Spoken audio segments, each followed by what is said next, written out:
আবৃত্তি কৰিবলৈ লোৱা কবিতাৰ শিৰোনাম মমতাৰ চিঠি। কবি হেম বৰুৱা। মৰমৰ এয়া মম এডাল জ্বলাই লৈছোঁ।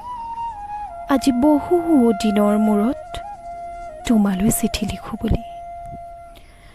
বাহিৰৰ উৰুঙা বতাহজাক আহি মমডাল কোবাইছেহি। চাওঁ, খিৰিকীখন জপাই দিওঁ। 7 বছৰৰ আগৰ কথাবোৰ তোমাৰ বাৰু মনত আছেনে? আমি যে নতুন জীৱনটোৰ পাতনি মেলিছিলোঁ। মোৰ গাতহে অচিনাকি নিচা বাৰুকৈয়ে লাগিছিল। সিদিনা আছিল কাতিৰ কুঁৱলী সনা এটি কোমল পুৱা।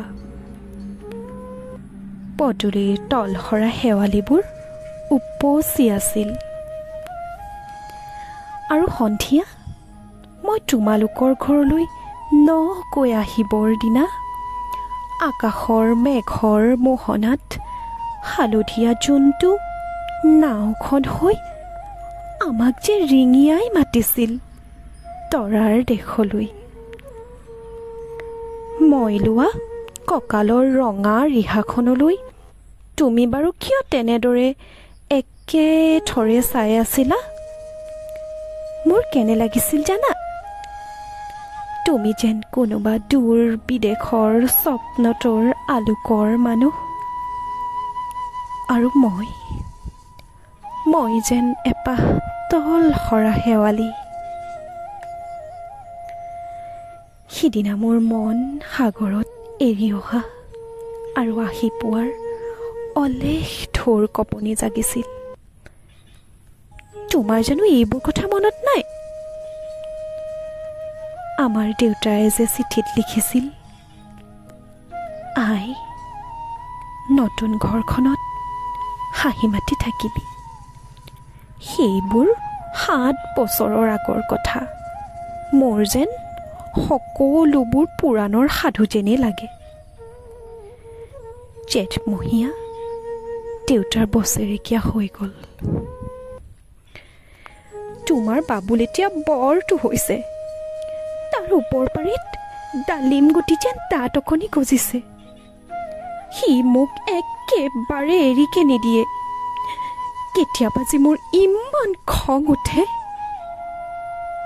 তুমি নাই যে, সেইকাৰণে।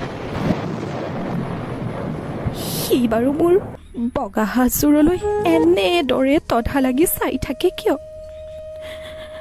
তাৰ উপজাৰীৰ পৰা এইযোৰ কাপোৰ চিনাকি, সেইকাৰণে নহয়। বাবুল এতিয়া বৰটো হৈছে, বুজিছা? আৰু সি ডাঙৰ হ'লে তাক স্কুলত নাম লগাই দিম। সি স্কুলত থকা সময়খিনি মোৰ যে বুকুখন উদ্ধং হৈ থাকিব পায়। আৰু কি লিখিম? বিশেষ একো নাই। মোৰে শপত, তুমি যিদিনাই উলটি আহিবা মোক আগতীয়াকৈ জনাবা দেই। মই ভোগদৈদি ভটিয়াই গৈ পোহালুইতৰ বুকুৰ পৰা তোমাক ৰিঙিয়াই মাতিম। তুমি যিদিনাই উলটি আহিবা মোক আগতীয়াকৈ জনাবলৈ নাপাহৰিবা দেই। মৰম ল'বা। ইতি তোমাৰ মমতা। এইবাৰ বুজিছা, মাঘৰ বিহুৰ মেজিৰ জুইকুৰা বৰ ৰঙাকৈ জ্বলিছিল। আমাৰ আইতাৰ কলি ছাগলীজনীৰ 2টা পোৱালি জগিছে। এটা সোঁত বগা, আনটো পখৰা।